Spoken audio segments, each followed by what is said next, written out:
So actually part two, this is part two, which is should start with the Ontario Coalition against psychiatric assaults protests, organized protests for since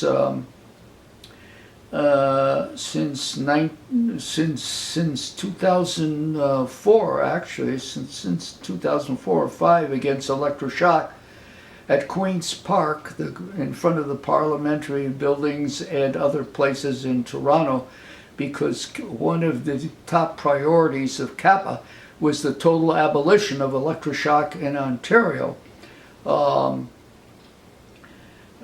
We, as I mentioned, or as before, or in part one, many of us that had been organized in the Ontario Coalition to Stop Electroshock in the 1980s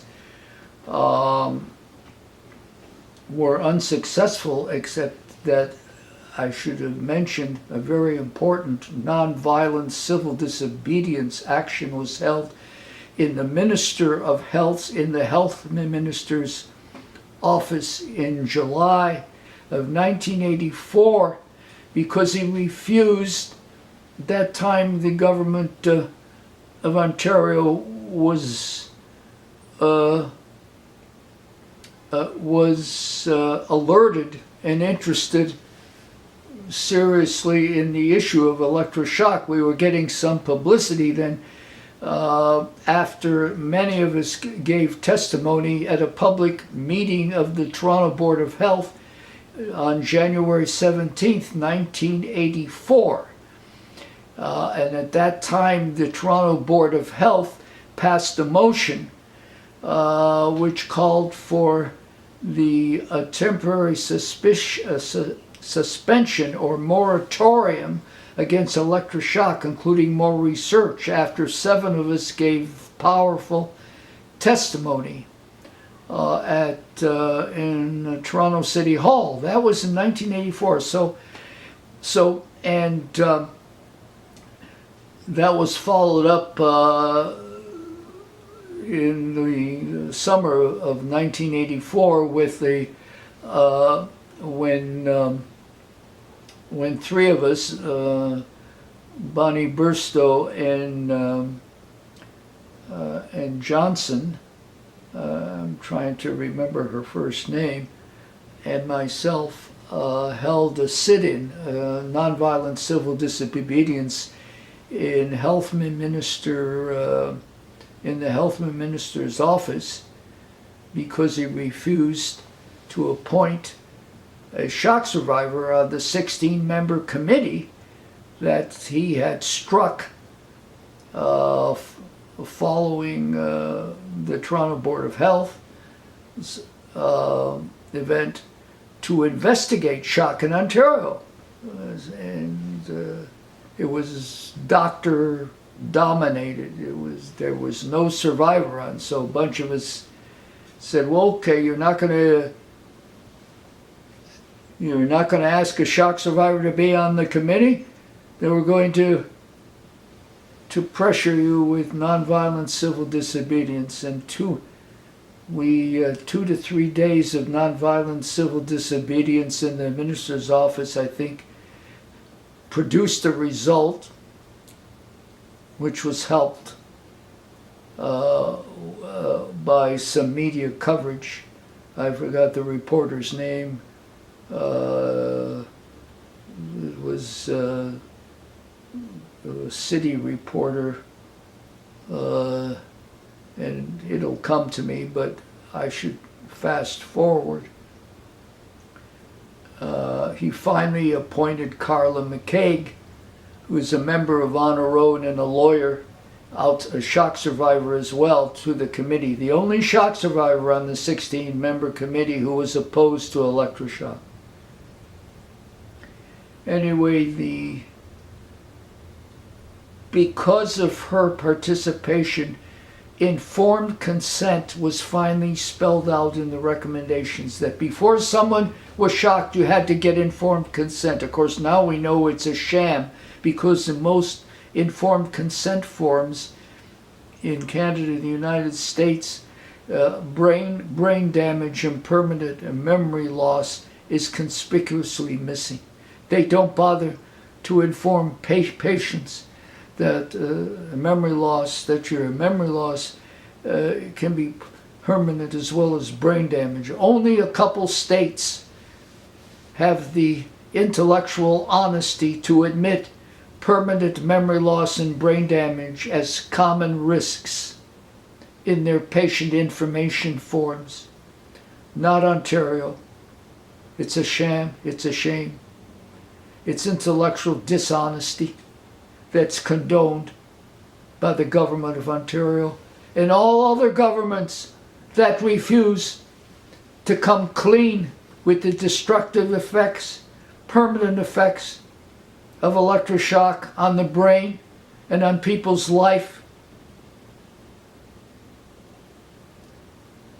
These facts are frequently covered up or just conspicuously omitted by the corporate media, which I hold responsible for lies told by psychiatrists. When the media perpetuates the lies of psychiatry against shock and psychiatric drugs. And by the way, electroshock is not given as a last resort, despite what the American psychiatrists and Canadian psychiatrists say in their position papers. It's often given as a first. After 2 or 3 weeks of being on psychiatric drugs, if the patients don't respond or come out of their depression, according to the psychiatrists, then they get prescribed shock. That's not a last resort treatment, my friends. That's duplicity, lies,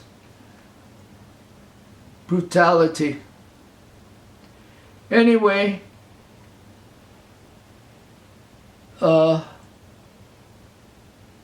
protests became global. Not just Toronto, not just New York, not just California. In California, I must admit, they started the shock protests, as I was saying in part one, back in the late 1970s, 1980s, where shock was put, the abolition of shock became a referendum T on the city election in Berkeley, California in 1982, except the courts overruled the public plebiscite or referendum, which voted over 65%, 66% of the people who voted on Measure T to abolish shock. Nevertheless, the state court in California said you couldn't do it. It was not constitutional, which I think was bullshit. Anyway, that inspired us in Ontario and other places to escalate the protest to stop shock, so that last year in 2016 was a global-wide abolition involving 30 cities, including Toronto, and many cities, New York, California, Colorado, and so forth, and in South America, where we turned out and had protests against electroshock, where shock survivors organized the protests. In Alaska, largely with the help of lawyer Jim Gottstein, and there were others,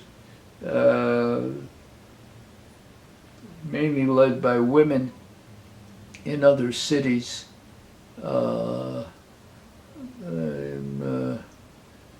so that the protest will continue, and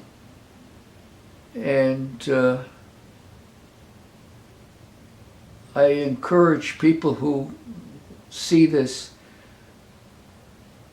to write letters, phone calls to your editors and reporters to start to cover and tell the real horrible truth about electroshock, especially causing brain damage in elderly seniors and elderly people, whether they're in nursing homes, but particularly in general hospitals, in mental health centers, in psycho prisons, and in regular prisons. That this is an atrocity which violates the human rights, our human rights, it violates international human rights, it violates the Charter of Canada, that violates all human rights documents as cruel and unusual, denigrating, demeaning, abusive punishment or torture in the name of mental health. And that's what's going on. I have to have a break. So for a while, in order to find out, in order to continue on the next phase of protests. So maybe this will be part 3 of something else instead of shock, I guess, but we'll have to see. So you want to turn it off just for a second.